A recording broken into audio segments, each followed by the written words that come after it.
अहमदाबाद की पुलिस ने एक बड़ा काम किया है। देश भर में डिजिटल अरेस्ट रैकेट चलाने वाले इंटरनेशनल नेटवर्क का पर्दाफाश किया है। इस गैंग ने देश भर में करीब 1000 लोगों को अपना शिकार बनाया। पुलिस ने खुलासा किया कि साइबर क्राइम में इस धंधे में चीन और ताइवान का माफिया शामिल है। इस गैंग ने लोगों से पैसे ठगकर 5000 करोड़ रुपए से ज्यादा की रकम चीन और ताइवान ट्रांसफर की। पुलिस ने इस केस में 18 लोगों को गिरफ्तार किया है, जिसमें 14 आरोपी गुजरात के हैं, जबकि 4 आरोपी ताइवान के नागरिक हैं।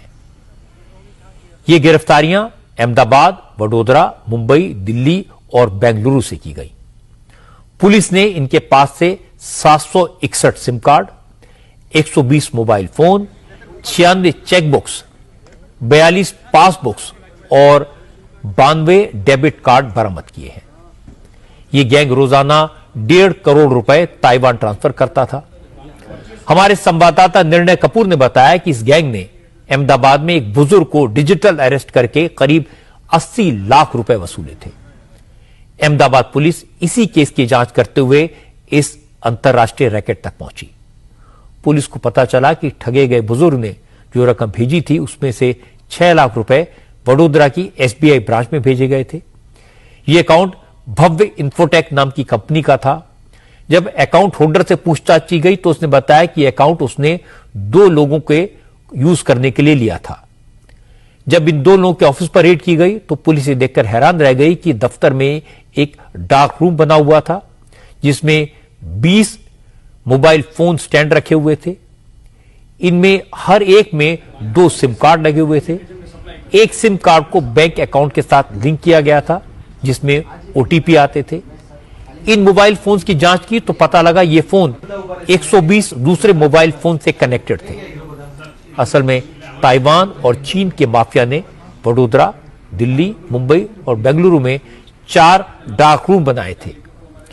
इन डार्क रूम से नेट बैंकिंग के जरिए पैसा ताइवान, चीन और दुबई ट्रांसफर किया जाता था।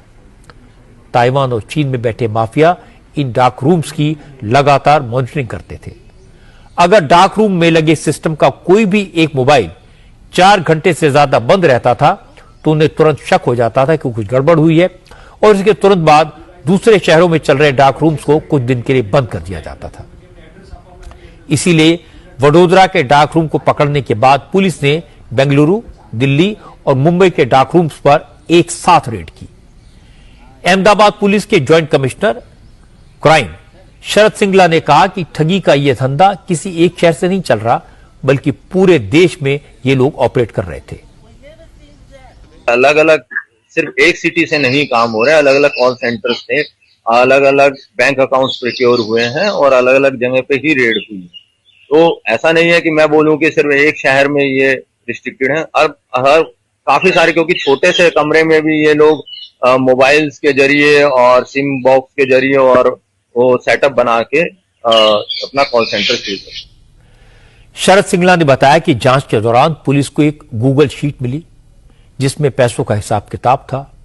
दिल्ली, बेंगलुरु, मुंबई में होटल में रुकने के खर्च, टैक्सी और खाने की बिल समेत कई जानकारियां थी। इसी गूगल शीट से पुलिस को पता चला यह रैकेट इंटरनेशनल है। ताइवान के माफिया टूरिस्ट वीजा पर भारत आते हैं। पुलिस ने इन ताइवानी नागरिकों की पहचान की, इनके लैपटॉप को सर्विलेंस पर डाला।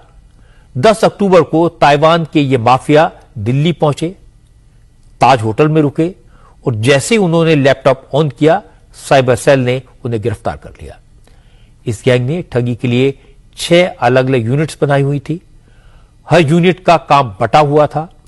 एक यूनिट सिम कार्ड खरीदती थी, दूसरी बैंक अकाउंट खुलवाती थी, तीसरी यूनिट डार्क वेब और पब्लिक डोमेन से ठगी के संभावित शिकारों की इंफॉर्मेशन इकट्ठी करती थी, चौथी यूनिट एक्सपर्ट्स की थी, 5वीं यूनिट में टेक्निकल टीम थी और 6ठी यूनिट कॉल सेंटर के लिए लोगों के रिक्रूटमेंट का काम करती थी।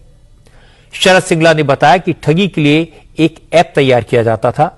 इसे लैपटॉप पर ओपन करके ड्यूअल सिम कार्ड वाले 20 रूटेड मोबाइल्स को कनेक्ट किया जाता था। हर एक मोबाइल का सिम कार्ड एक बैंक अकाउंट के साथ लिंक पर था। जैसे ही बैंक अकाउंट में पैसा आता, उसे आगे मल्टीपल अकाउंट्स में ट्रांसफर कर दिया जाता था। इसके बाद अलग अलग बैंक अकाउंट से पैसे चीन और ताइवान में बैठे माफिया के वॉलेट में जाता था। शरद सिंगला ने बताया कि हवाला के जरिए इस पैसे का एक हिस्सा भारत में बैठे ठगों तक पहुंचा दिया जाता था। देखिए, ये ताइवानी जो हैं वो बेसिकली ऐप प्रोवाइड कर रहे हैं, ये पैसा नहीं वहां जा रहा। पैसा तो जैसे सपोज करो एक गेमिंग ऐप है, गेमिंग ऐप में एक तो विक्टिम के अकाउंट होंगे और गेमिंग जो चला रहा है, खिला रहा है, जो कर रहा है उसके अकाउंट होंगे। तो ये लोग क्या करते हैं, कुछ अकाउंट्स प्रोवाइड करवाएंगे कि भाई हम घुमा के आपका पैसा आरोपी के अकाउंट में आ जाएगा। तो वो ऐप ताइवानीज प्रोवाइड करते थे। वो लोग बता रहे हैं कि टोटल टर्नओवर पे उनको कमीशन मिलता था और वो कमीशन हवाला के थ्रू जाता। आमतौर पर डिजिटल फ्रॉड करने वालों को पकड़ना बहुत मुश्किल काम होता है, क्योंकि वो सामने तो आते नहीं, वर्चुअल वर्ल्ड में रहते हैं, अपने देश में हैं या किसी दूसरे में बैठकर ठगी कर रहे हैं। ये पता लगाना बहुत मुश्किल काम होता है। ये लोगों को लूटकर गायब हो जाते हैं। इसीलिए मैं गुजरात पुलिस की तारीफ करूंगा कि उन्होंने 5,000 करोड़ का फ्रॉड करने वालों को न सिर्फ पकड़ा, उनके डार्क रूम्स को भी एक्सपोज किया और उनके फ्रॉड के सबूत भी हासिल किए। वो उनके बैंक अकाउंट तक पहुंचे। असल में डिजिटल फ्रॉड करने वाले कभी लोगों की शराफत का फायदा उठाते हैं तो कभी उनकी कमजोरी का।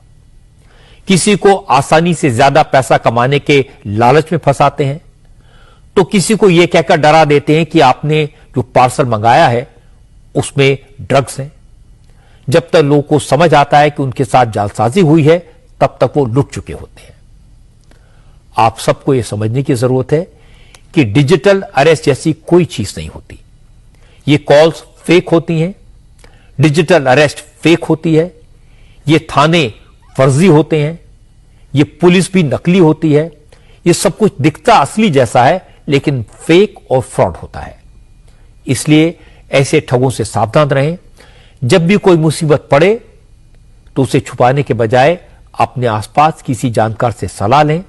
अगर बात न बने तो पुलिस को इन्फॉर्म करें।